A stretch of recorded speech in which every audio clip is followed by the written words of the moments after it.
ไปเบิ่งทางเจ้าหน้าที่กองบัญชาการปกสแขวงบ่อแก้วได้ยึดของกลางยาบ้า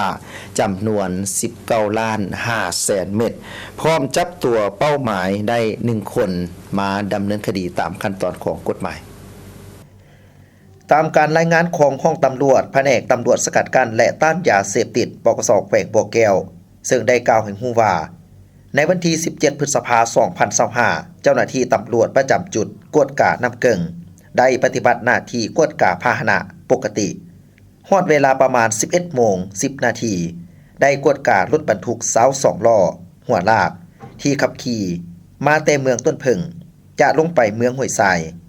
ป้ายทะเบียนหัวลากบก4489อุดมไซทะเบียนห่างลากบก4753ผู้ขับขี่1คนคือท้าวแปะวางอายุ29ปีอาชีพขับรถสัญชาติลาวอยู่บ้านโพนสว่างเมืองน้ำบากแขวงหลวงพระบางผ่านการกวดค้นรถคันดังกล่าวเห็นว่าได้ดัดแปลงสภาพ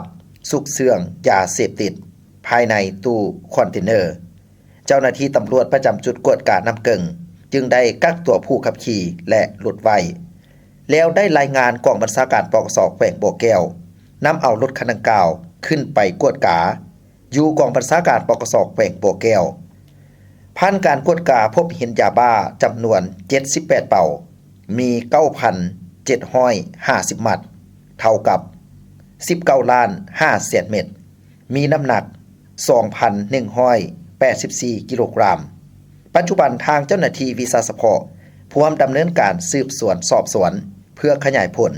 และนำตัวผู้เกี่ยวไปดำเนินคดีตามระเบียบกฎหมาย